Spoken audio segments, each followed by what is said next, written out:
Widower inherits an abandoned library, but the parrot finds a hidden door. Richard Thompson Anderson held the keys with trembling hands as he tried to open the rusty padlock of the old library. His wife Martha had passed away just 3 months ago, leaving him immersed in a loneliness that seemed endless, and now he was there to receive an unexpected inheritance from a distant aunt he barely knew. But it was the parrot that caught his attention first.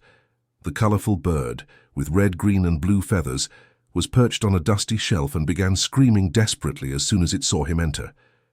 "She hid everything! She hid everything!" repeated the bird in a clear and urgent voice.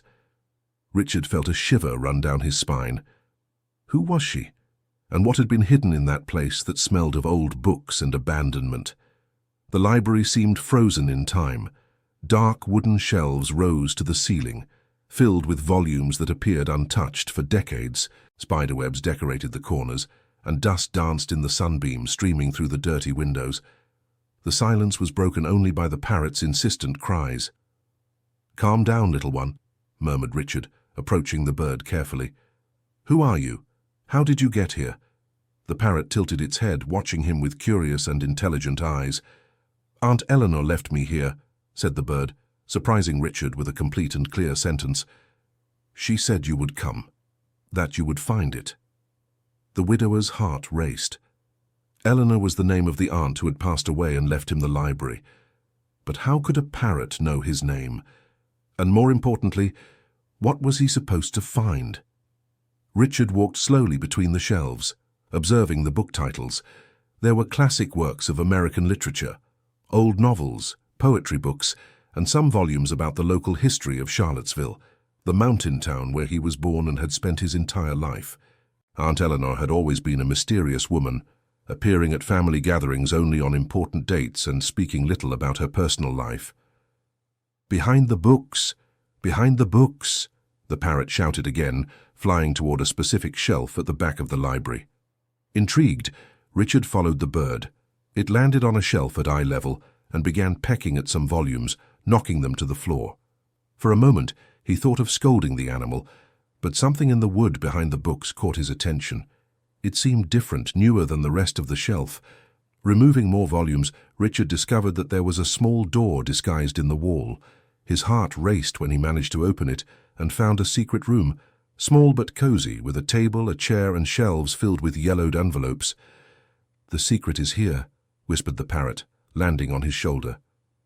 Richard's hands trembled as he picked up the first envelope. It was addressed to Martha Anderson, his late wife. The handwriting was feminine and unfamiliar. Inside was a letter dated 5 years ago. "My dear sister, I know you asked never to be sought out again, but I need you to know that Mom passed away last month. She called your name until the very end. Eleanor took care of everything, as she always did for our family. I hope that one day you forgive what happened and allow us to reunite. Your sister, who never stopped loving you, Catherine." Richard felt as if the ground had disappeared beneath his feet. Martha had a sister. In 42 years of marriage, she had never mentioned family beyond some distant cousins. She always said she grew up alone, an orphan from a young age. Dear listener, if you're enjoying the story, please take a moment to like and especially subscribe to the channel. It really helps us who are just starting out, now continuing. With trembling hands, Richard opened another envelope. This time it was a letter from Martha herself, addressed to her sister Catherine. "Catherine, I receive your letters through Eleanor, but I cannot reply. Richard must not know about our past. He is a good man and deserves a wife without the stains I carry. What we did when we were young must remain buried forever. Do not seek me out any more. Martha." Tears began to stream down Richard's face. What past was this? What stains did his beloved wife carry that could make her deny her own family? The parrot began to stir, flying back and forth across the small room. "Eleanor knew everything. Eleanor kept the secrets," repeated the bird, as if wanting to reassure him. Richard continued examining the letters. There were dozens of them, a correspondence that lasted years between the sisters, always mediated by Eleanor. Slowly, a painful story began to form in his mind. Martha and Catherine were daughters of a single mother, at a time when this was a terrible shame for the family. Their mother worked as a maid to support her daughters. But when Martha turned 16, something happened that changed everything. A letter from Catherine revealed the truth. "Martha, you were not to blame for what happened in that house. Mom's employer forced you, and when she found out and tried to report it, he threw us out and spread lies about our family all over town. You were just a child." Richard felt nauseous. His sweet Martha had suffered a terrible violence in her youth, and he had never known. He kept reading, discovering that the sisters had to separate after the incident. Martha fled to Charlottesville, changed her name and built a new life. Catherine stayed to care for their sick mother in their hometown. "Why did she never tell me?" murmured Richard. His voice choked. The parrot landed again on his shoulder. "She was afraid that you wouldn't love her anymore," said the bird, and for a moment Richard wondered if he was going mad talking to a bird. But there were more secrets in that room. At the bottom of a drawer, he found birth certificates that made him stagger. Martha had had a daughter at 17, the result of the violence she had suffered.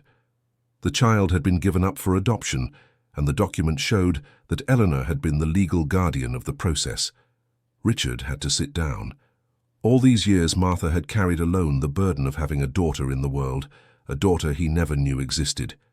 Now he understood why she always became melancholy when she saw children, why they never wanted to have children of their own despite his strong desire. One last letter, this one written by Eleanor herself, was sealed with red wax. The date was recent, just 2 months before her passing. "Richard, if you are reading this, it means that Martha has departed before me, and the time for truth has come. Your wife was the bravest woman I knew, but she carried secrets too heavy for one person alone. Catherine lives at Blossom Street, 47, in Fairhaven. She cared for their mother until the end and never married. The daughter Martha had is named Emily Grace and is now a teacher in New Haven. They deserve to know that Martha has passed, and you deserve to meet the family you always had without knowing. The parrot Jasper was trained by me to guide you to these truths. He knows more than he seems. With affection, Eleanor." The world seemed to spin around Richard. He had a sister-in-law and a stepdaughter he had never met. Martha had died carrying these secrets, protecting him from a past she deemed too terrible to share. "Jasper," he called the parrot by name. "Did you know all this?" The bird tilted its head, with an almost human gleam in its eyes. "Eleanor taught me. Eleanor told me about the letters, about the secret visits. Martha would come here sometimes. She cried a lot. I saw everything," replied Jasper, with a clarity that sent shivers down Richard's spine. Secret visits? Had Martha been coming to the library without him knowing? How many secrets were still left to uncover? Richard searched through more drawers and found a small notebook in Eleanor's handwriting. It contained notes about the secret meetings between her and Martha over the years. He discovered that his wife not only knew about the existence of her sister and daughter, but maintained sporadic contact with both through Eleanor. March 15th. Martha came today. She brought a photo of Richard. Said he's a good man who deserves someone better than her. I tried to convince her to tell the truth, but she refuses. She's afraid he'll abandon her if he learns about her past. June 3rd, Catherine wrote. Her daughter Emily Grace graduated as a teacher. Martha cried when she heard. Said she'd like to meet her daughter but can't destroy the family she built. September 12th. Martha is sick. The doctor said she might not have much time. I begged her to tell Richard everything, but she prefers to take the secrets with her. Said he'll be better off not knowing these sorrows. Tears streamed freely down Richard's face.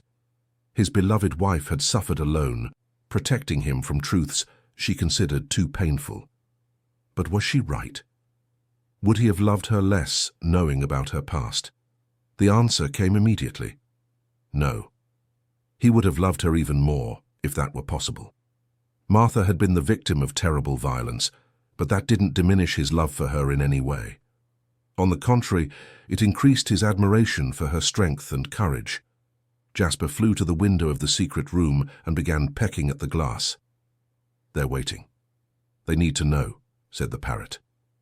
Richard carefully stored the letters and documents in a folder. He knew he needed to find Catherine and Emily Grace.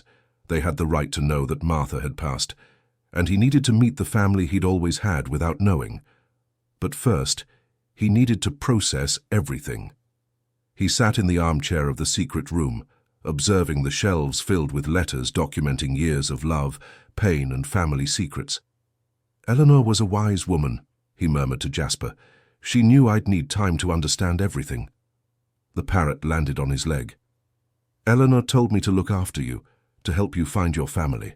Martha asked me to protect her secrets, but now she's gone. Secrets can become love stories," said the bird with a wisdom that surprised Richard. As the sun began to set, Richard decided he would spend the night in the library. There were more letters to read, more truths to discover. Jasper seemed to approve of the decision, settling into a nearby armchair. In the following hours, Richard read about the life Martha had built away from her family. He discovered she had worked as a seamstress before meeting him, that she had saved every penny to study at night and become a secretary, that she had lied about her age when they married, as she was 3 years older and feared it would drive him away. A letter from Catherine revealed that her sister had become a nurse and dedicated her life to caring for their sick mother. She never married, always waiting for the day Martha would return home. Their mother had passed away, calling both daughters names, forgiving Martha for all the years of silence. Dear listener, if you're enjoying the story, please take a moment to like and especially subscribe to the channel. It really helps us who are just starting out. Now, continuing. Emily Grace, the daughter Martha never truly knew, had become an elementary school teacher in New Haven. She married a local merchant at 25 and had 2 children. According to Eleanor's accounts, she was a sweet and intelligent woman, very much like her biological mother. Richard found photos hidden at the bottom of a drawer. They were old pictures of a young Martha, still with Catherine. The two were practically identical, smiling, embracing in a square he didn't recognize. There was also a more recent photo of Emily Grace with her children, and the resemblance to Martha was undeniable.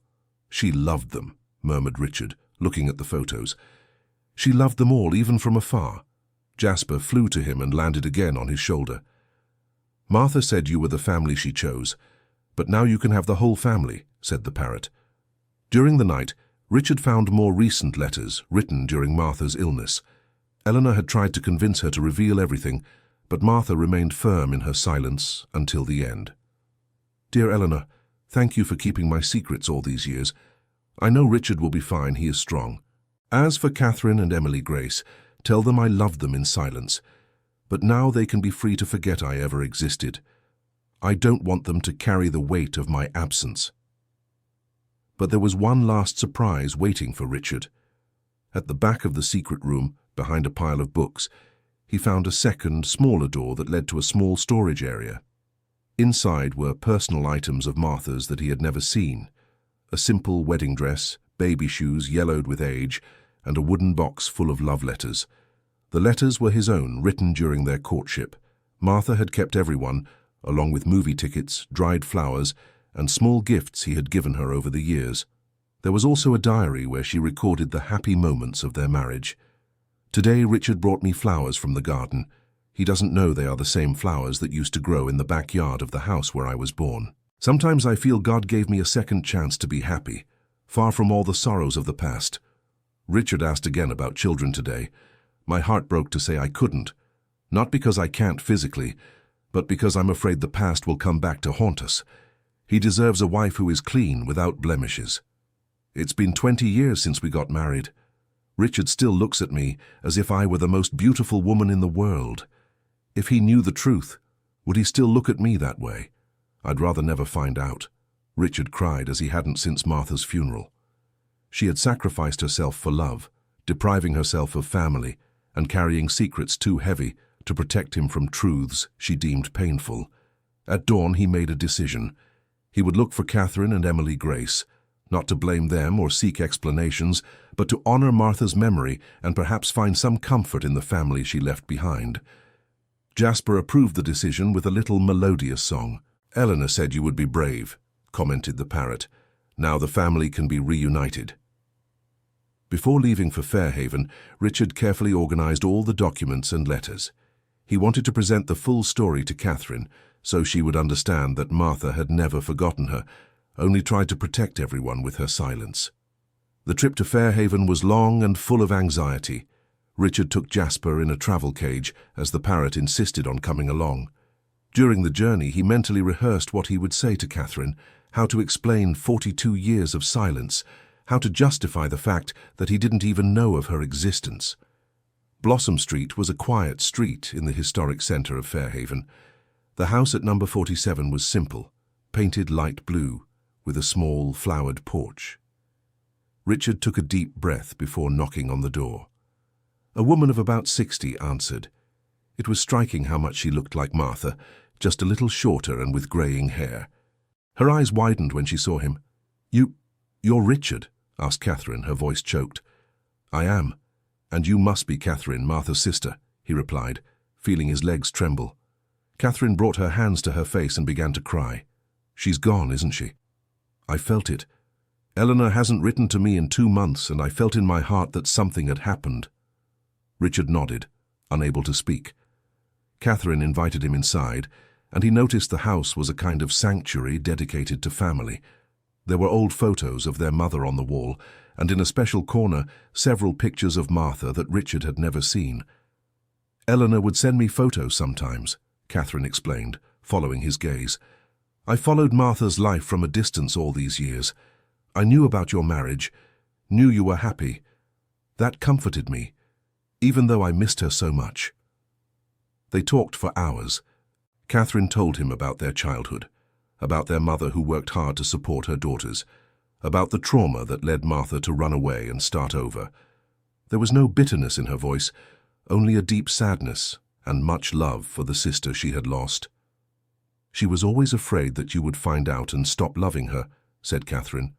"I tried to convince her that true love isn't broken by truths from the past, but she couldn't believe it." Richard showed all the letters and documents he had found. Catherine read each one with tears in her eyes, reliving years of painful communication filled with unspoken love. "She talked about you so much," Catherine said.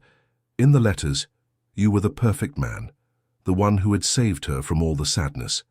She loved you more than life itself." Jasper, who had been quiet in his cage, suddenly began to speak. Martha was happy. Martha smiled when she thought of Richard. "Martha said she found her heart's family," said the parrot, surprising Catherine. "This is Jasper," Richard explained. "He's the one who led me to the letters. Eleanor trained him for that." Catherine smiled for the first time since he had arrived. Eleanor was always clever. She knew that one day the truth would need to come out. But there was still Emily Grace to find. Catherine explained that Martha's daughter didn't know who her biological mother was. She had grown up in a loving adoptive family in New Haven and had become a happy, successful woman. "Eleanor and I talked a lot about this," Catherine said. "Emily Grace deserves to know the truth, but she also deserves the choice of whether she wants this truth in her life." They decided to travel together to New Haven. Catherine knew Emily Grace's address through Eleanor, who had always kept a discreet watch on the young woman's life. The trip was filled with emotion. Catherine shared stories from her childhood with Martha, memories that Richard treasured. He learned that his wife had always loved to read, had dreamed of being a teacher, and had a beautiful singing voice. "She used to sing to me when I was scared," Catherine recalled. She had a sweet voice that could calm any sadness. Emily Grace lived in a cozy house in downtown New Haven. She was a woman in her early 40s, with brown hair and light eyes like Martha's. She worked at a municipal school and was watering the garden plants when they arrived. The first meeting was delicate. Emily Grace welcomed them with curiosity, not imagining what was to come. Catherine had called ahead, saying only that she had important information about her origins. "Did you know my biological family?" asked Emily Grace, inviting them to sit in the living room. Richard and Catherine exchanged glances. How to tell such a complex story? How to explain 40 years of family secrets? "Your biological mother's name was Martha," Catherine began softly. "She was my sister." Emily Grace was silent for a long moment, processing the information. Is she still alive?" she asked, her voice trembling. "She passed away 3 months ago," Richard replied gently. "But she never forgot you. She never stopped loving you." In the following hours they told the whole story, the painful past, the decision to give Emily Grace up for adoption out of love and necessity, The years of silence and watching from a distance. Emily Grace cried, laughed, got emotional, and asked dozens of questions. "So I have an aunt," she said, looking at Catherine. "And you were married to my biological mother for over 40 years, she said to Richard Thompson Anderson. "They were the best years of my life," replied Richard. "Your mother was a wonderful woman. Brave, caring, intelligent. You inherited many of her qualities." Emily Grace showed photos of her adoptive family, who had passed away a few years before, and of her 2 teenage children. There was an undeniable resemblance to Martha in her gestures and smile. "I always knew I was adopted," explained Emily Grace. "My adoptive parents never hid it. They always treated me with so much love. But I admit I was curious about my origins." Catherine hugged the niece she was meeting for the first time. "Your mother made the hardest decision of her life out of love," she said. "She wanted you to have a stable family, opportunities she couldn't offer at the time." Emily Grace asked to see the letters and photos. She read each document carefully, gradually getting to know the mother she never had the chance to hug. "Did she follow my life?" she asked. "Through Eleanor," confirmed Richard. "She knew you had gotten married, that you had children, that you were a teacher. She was very proud when she found out about your profession." Jasper, who had been freed from his cage, flew over to Emily Grace and landed on her arm. "You have Martha's eyes," said the parrot, making Emily Grace laugh through her tears. "This parrot is amazing," she commented. "How does he know so much?" "Eleanor trained him well," explained Catherine. "She was always a very wise woman." Dear listener, if you're enjoying the story, please take a moment to like and especially subscribe to the channel. It really helps us who are just starting out. Now continuing. Emily Grace wanted to learn more about the family. Catherine invited her to spend a few days in Fairhaven to see the old photos and learn the full story. Richard offered Eleanor's library as a meeting place, a spot where all the secrets had been kept and where they could now become shared memories. But there was one more surprise waiting for them. When they returned to the library, they found an elderly woman waiting at the door. She was thin with white hair and held an envelope in her hands. "You must be Martha's family," she said with a kind smile. "My name is Gladys. I was Eleanor's neighbor. She asked me to deliver this when you all met." The envelope contained a final letter from Eleanor, written shortly before her passing. "Dear Richard, Catherine, and Emily Grace, if you're reading this together, it means love has conquered fear and the family has found its way back home. Martha made me promise to keep her secrets, but she also made me promise that if anything happened to her, I would find a way to bring all of you together. The library now belongs to Richard, but my final wish is for it to become a gathering place for the family that Martha loved in silence for so many years. In the attic, there are more documents explaining how to turn this place into a special project. With all my love, Eleanor." Intrigued, they went up to the library's attic. There they found architectural blueprints and legal documents. Eleanor had left instructions and financial resources to transform the library into a community school, a project that would benefit underprivileged children in the area. "Martha always dreamed of being a teacher," murmured Emily Grace, examining the documents. Eleanor knew that. "And you are a teacher," added Catherine. "It would be perfect." Richard felt a deep emotion upon realizing Eleanor's plan. She had not only brought the family together, but given them a common purpose, a way to honor Eleanor's memory. In the following weeks, the three worked together to put the project into practice. Emily Grace requested a transfer to Charlottesville, bringing her children to live closer to their newly discovered family. Catherine left Fairhaven and moved into a small house near the library. Richard Thompson Anderson discovered he was no longer alone. He had a caring sister-in-law, an intelligent stepdaughter, and 2 teenage grandnieces who brought new life to his days. Jasper became the official family mascot, always present at gatherings and meals. The library was renovated and transformed into a community school offering free tutoring for local children.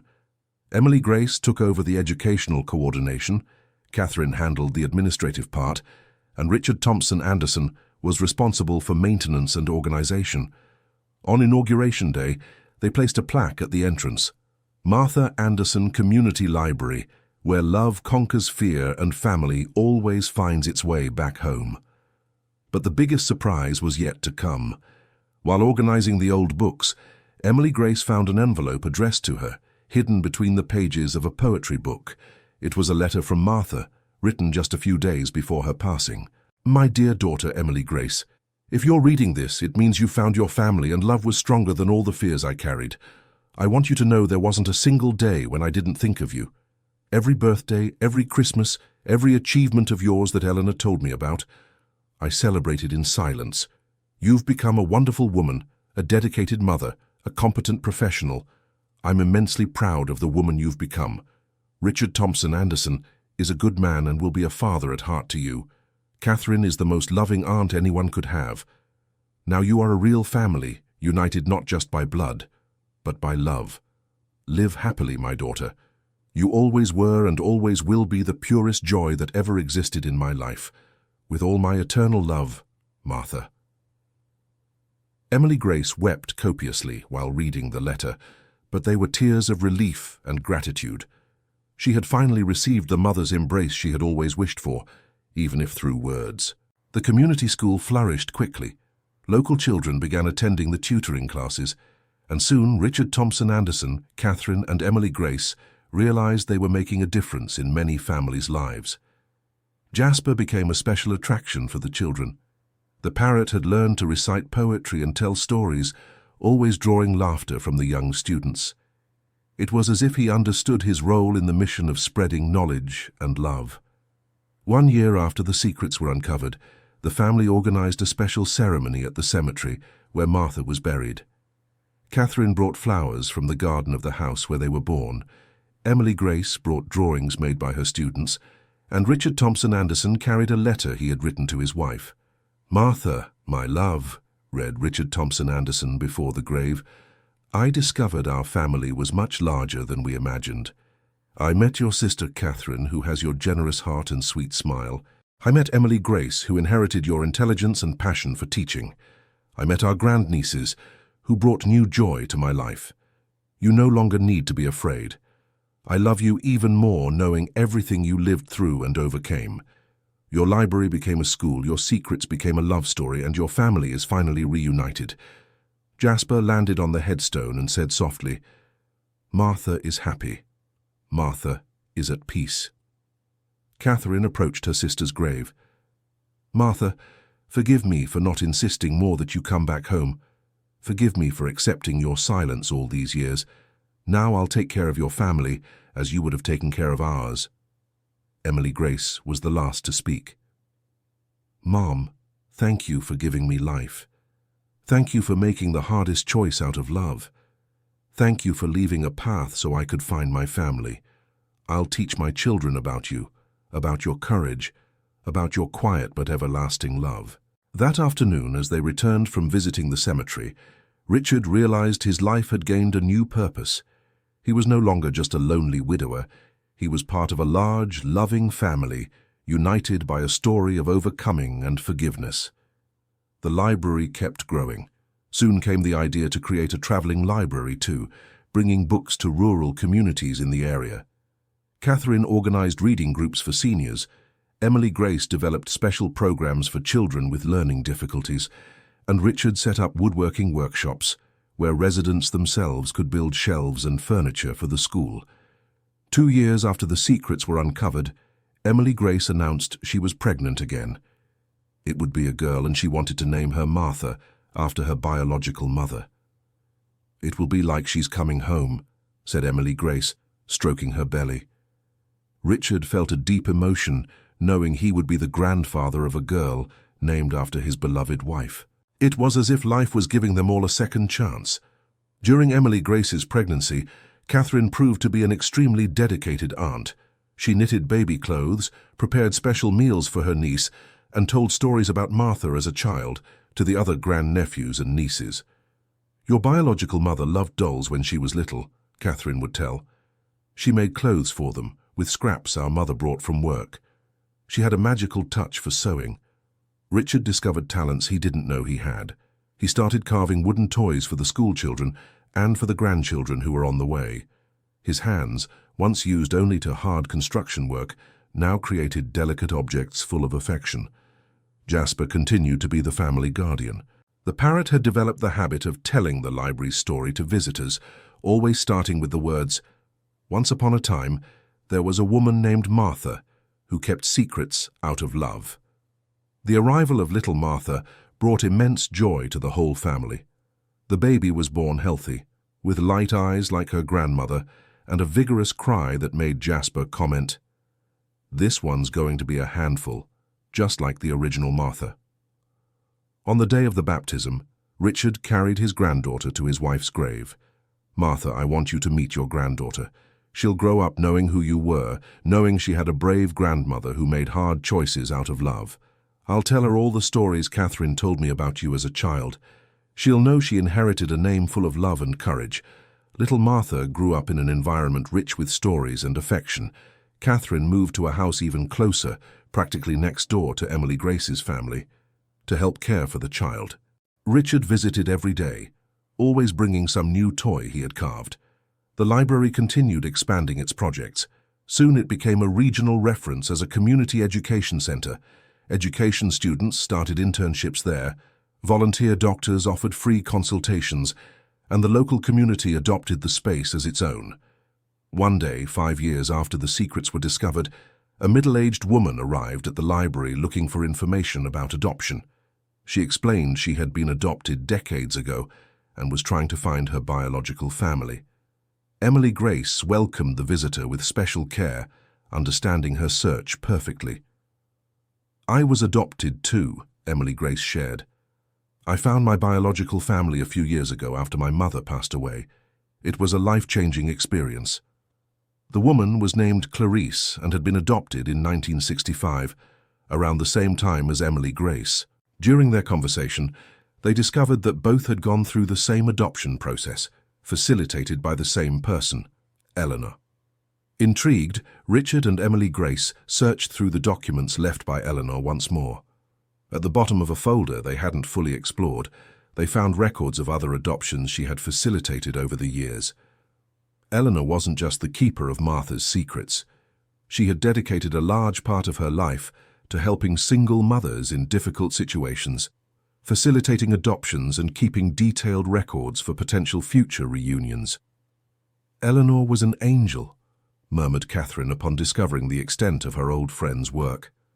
How many families must she have helped over the years? Clarice wasn't the only one. In the following weeks, other people arrived at the library seeking information about their origins. The news that Eleanor had left detailed records spread quietly through the region, and soon Richard, Catherine, and Emily Grace found themselves involved in a larger mission, helping other families reunite. Emily Grace developed a special protocol for these cases. She created a welcoming environment in the library where people could share their stories, seek information, and, when possible, find clues about their origins.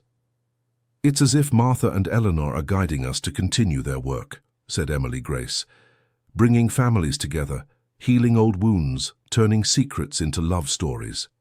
Jasper seemed to understand the importance of this work. The parrot developed a special sensitivity for emotionally distressed people, always approaching them gently and offering his softest song. One of the most moving cases was that of a 70-year-old lady looking for a son she had given up for adoption 50 years earlier. Eleanor's records showed that the baby had been adopted by a family from New Haven and had become a doctor. Through careful investigation, they managed to locate the man. The reunion took place in the library itself, with Richard's entire family serving as emotional support. The lady cried when she hugged the son she hadn't seen for 5 decades, and he cried upon discovering that his biological mother had spent her whole life wondering if he was okay. "Eleanor knew that one day this would be necessary," said the doctor, flipping through the detailed documents she had kept about his case. She was a visionary. These reunions brought a new dimension to Richard's life. He discovered he had a natural talent for dealing with people in emotionally difficult situations, offering the practical support and paternal affection that many of them needed. Catherine became an expert at preparing teas and treats to welcome visitors. Her kitchen was always ready to welcome anyone who came seeking answers, or simply needed a friendly shoulder. Little Martha was growing up in this environment, rich with love stories and reunions. By age 3, she already knew she was special because she had a grandmother in heaven who had been very brave, and that Jasper was a magical parrot who helped families find each other. One day the little girl asked Richard, "Grandpa Naldo, why has Grandma Martha never visited me?" Richard knelt beside his granddaughter and explained in simple words, "Grandma Martha went to heaven before you were born, little one, but she left a lot of love stored in the heart of our whole family. Every time you smile, it's as if she's here with us." The girl nodded, satisfied with the explanation. "And did Jasper know her?" "Yes, he did. And he says you're just like her when she was little." Jasper, who was perched on a nearby armchair, agreed with a little song. Just like Martha, just like her. The library had become a regional reference center for adoption and family reunification matters. Emily Grace completed a specialization in family psychology to better serve the people arriving seeking help. Catherine organized a support group for mothers who had given children up for adoption, offering a safe space where they could share their experiences without judgment. Richard Thompson Anderson created a therapeutic woodworking workshop where people in the process of searching for their origins could work with their hands while processing their emotions. The project grew so much that it caught the attention of the local media. A report about the library and the family reunification work aired on television, bringing even more people seeking help. But the recognition also brought greater responsibilities. The City Hall offered official support for the project, and soon the library became a municipal reference center for adoption and genealogy issues.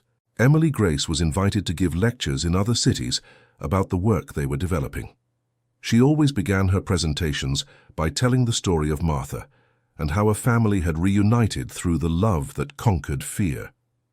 During one of these lectures, Emily Grace met a couple who had adopted a girl 40 years earlier and now wanted to find their daughter's biological mother to share important medical information.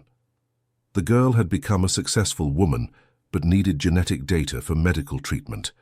Eleanor's records showed that the biological mother was still alive and lived in Charlottesville.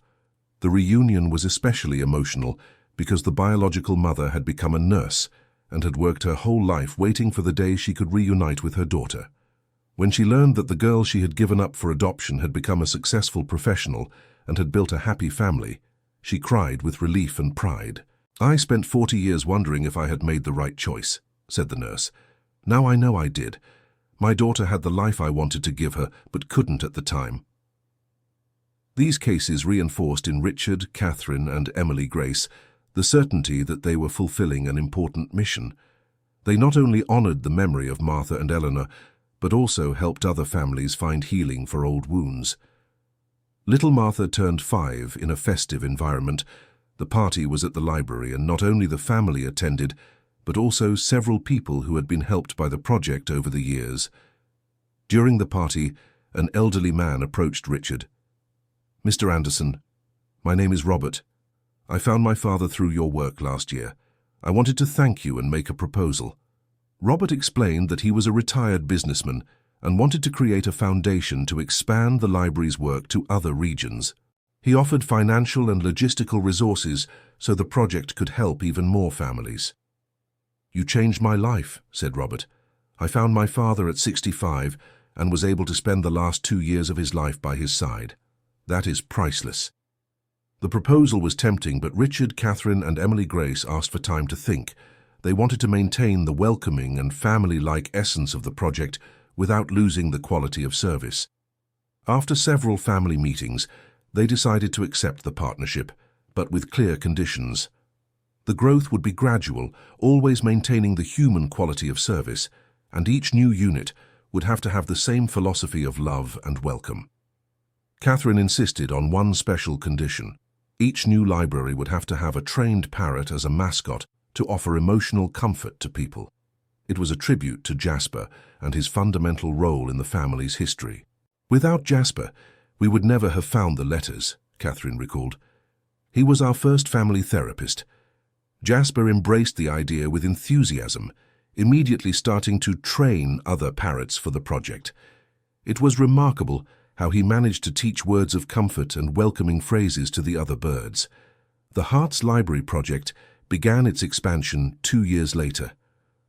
The first new branch opened in Fairhaven, Catherine's hometown, under her own coordination. The second branch was in New Haven, coordinated by Emily Grace, who moved back there with her family. Richard Thompson Anderson took charge of the original branch in Charlottesville, which became the training center for new coordinators. He had discovered a calling for training people capable of handling emotionally intense family reunions. Little Martha grew up witnessing all this work. By age 7, she could already explain to visitors that her family was special because they helped other families find each other. One day, she asked Richard, "Grandpa, do you think Grandma Martha knew all this would happen?" Richard thought for a moment before answering, "I think she planted seeds of love, little one, and now we're watching the forest grow." Jasper, who was always present in these family conversations, agreed. Martha planted love. Family harvested love. Now plant more love. The parrot had become a sort of family philosopher, always offering simple but profound phrases about love, family, and forgiveness. 10 years after the secrets were discovered in the library, the project had helped over 300 families reunite. Each story was unique, but they all shared common elements: love separated by difficult circumstances, longing held for decades, and the transformative joy of reunion.